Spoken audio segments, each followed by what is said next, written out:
fún orúkọ Olúwa lókè ọ̀run. Lórúkọ mi ní Evangelist Babatunde Samuel. Ohun tí mo ń bá wa sọ̀rọ̀ lórí lónìí ló dá lórí ìdánimọ̀ àwọn ìránṣẹ́ èké. Jésù sọ fún nínú ìwé Mátíù orí 7 bẹ̀rẹ̀ láti ẹsẹ̀ 15. Ó ní ẹ máa kíyèsí àwọn èké wòlíì tí wọ́n ń tọ̀ yín wá ní àwọ̀ àgùntàn ṣùgbọ́n apanijẹ ìkookò ni wọ́n nínú. Àdánilọ́ràn ni wọ́n, abayénijẹ́ ni wọ́n, asọnisíkólóbó ni wọ́n. So Jésù sọ fún wa pé ká ṣọ́ra fún wọn. Kí wá ní àmì ìdánimọ̀ wọn? Jésù sọ fún nínú ìwé Mátíù yẹn tẹ̀síwájú orí 7 yẹn náà ni. Ó ní nípa èso wọn ni ẹ̀yin ó fi mọ̀ wọ́n, nípa ìwà tí wọ́n ń hù.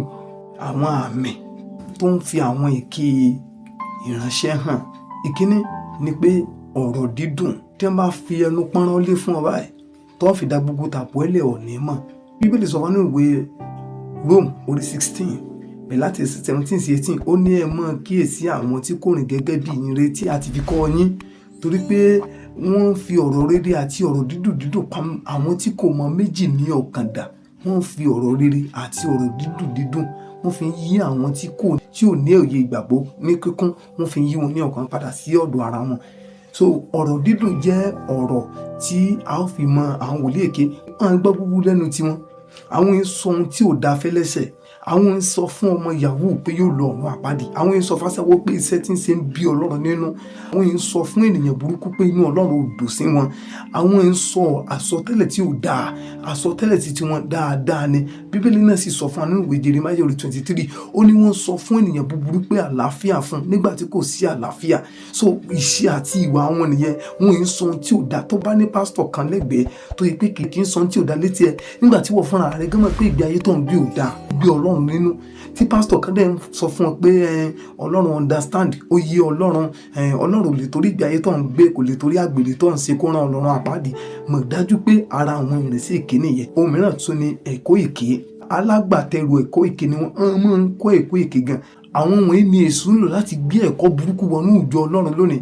Àwọn wọ̀nyí ni sọ fún yín pé bí èèyàn bá ya tàtú kò sí ní tó burú. Tírísì nǹkan ni wọ́n gba àwọn ènìyàn láàyè láti máa ṣe. Wọ́n á sọ fún yín pé ìyàwó méjì ò burú. Wọ́n á sọ fún yín pé ọtí mímu kò burú, àmupara ni ò dáa àti bẹ́ẹ̀ bẹ́ẹ̀ lọ. Irú wọn gan máa ń kọ́ ìyàwó tí wọ́n tuntun ìyàwó fẹ́. Wọ́n ní Bíbélì táwọn sọ fáwọn pé káwọn máa lé ìyàwó jáde tí ìyàwó bá ṣe ń táwọn fẹ́. So àwọn ìwòyí jẹ́ alágbàtẹrù. Wọ́n jẹ́ onígbọ̀wọ́ àwọn ẹ̀kọ́ òdì, ẹ̀kọ́ tí wọ́n máa ń kọ́ mọ́ lòdì sí Bíbélì. Ara mi tàbí wọn ní ẹ̀. Ohun mìíràn ni pé wọn kì í bá àyàn wí. Wọn ì bá àyàn wí rárá. Kò sí ìbáwí nínú ọ̀rọ̀ tiwọn, nínú sẹ́ẹ̀ránṣẹ́ tiwọn. Wọn ò gba sẹ́ẹ̀ránṣẹ́ ìbániwí mọ́. Wọn ì bá anybody wí. Kò sí tí àwọn tó wà lábẹ́ wọn ò lè ṣe. Kò sí ìwà tí àwọn tó wà lábẹ́ wọn ò lè wù. Wọn ò ní discipline. So wọn ì bá àyàn wí. Wọn ì bá àyàn wí. Ohun mìíràn tún nìyẹn. Wọn èké ìránṣẹ́. Wọ́n jẹ́ àwọn ìránṣẹ́ tó yẹ pé wọ́n máa ń fọwọ́ ra ni lórí ni. Kódà kán mọ̀ pé ọmọ ọjọ́ àwọn olè ni, wọ́n fọwọ́ ra lórí ni. Kán mọ̀ pé alágbèrè ni, wọ́n fọwọ́ ra lórí ni. Kán mọ̀ pé ọ̀mùtí ni, wọ́n fọwọ́ ra lórí ni. Gbogbo irú ẹ̀ṣẹ̀ tí àwọn bá mọ̀ pé àwọn mẹ́bà wọn ń dá, wọn ò ní bá wọn wí lórí ẹ̀. Wọn ò ní bá wọn wí lórí ẹ̀. Ohun mìíràn tún ni pé wọn ì wàásù tako ẹ̀ṣẹ̀. Wọn ì wàásù tako. Wọ́n ní ẹ ṣáàjà mọ̀ sọ lórí ìfẹ́. Ìfẹ́ lọ́lọ́run wa, Ọlọ́run ìfẹ́ lọ́lọ́run wa. Ẹ rí i pé bọ́ bá ń lọ ṣọ́ọ̀ṣì irú wọn, wọn ò ní sọ̀rọ̀ nípa ọ̀run àpáàdì. Wọn ò ní sọ̀rọ̀ fún ọ nípa adágún iná. Wọn ò ní sọ̀rọ̀ fún ọ nípa ìjìyà tó ń dúró de ẹlẹ́ṣẹ̀ lẹ́yìn ikú. Wọn ò ní sọ̀rọ̀ nípa ìbínú Ọlọ́run. Wọn ò ní sọ̀rọ̀ nípa ìdájọ́ Ọlọ́run. Wọn ò ní sọ̀rọ̀ nípa ẹ̀ṣẹ̀. Wọn ò ní sọ̀rọ̀ nípa ẹ̀ṣẹ̀ àtọ́. Wọn ò ní mẹ́nuba ẹ̀ṣẹ̀ rárá. Wọ́n máa ń treat gbogbo àwọn ọmọ ìjọ wọn gẹ́gẹ́ bí ìgbà pé gbogbo wọn ní lọ sí ìjọba ọ̀run. Wàràsì ìrọ́sì náà ni gbogbo ẹ̀. So wọn ò ṣe kí ni o? Wọn ò mẹ́nuba ẹ̀ṣẹ̀. Ohun mìíràn tún ni pé wọ́n máa ṣògo asán. Èyí tí máa fi dáhùn lónìí ẹ̀. Wọ́n máa ṣe ògo asán. Bí wọ́n ra bàtà, wọ́n polongo iye bàtà tààrà. Gbára aṣọ, iye tí aṣọ yẹ wọ́t, wọ́n á fi bàtà máa sọ lórí pẹpẹ. Bí wọ́n lọ lóyìnbó, àfi kán tó lórí pẹpẹ sọ bí gbogbo ìrìn àjò wọn ṣe rí lọ sí lóyìnbó.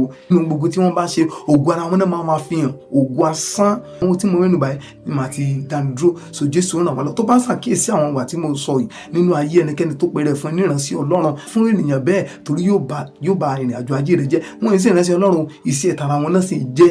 Jésù ràn wá lọ́wọ́. Ó ní kó sí wọn lọ́wọ́ lórúkọ Jésù. Àmín.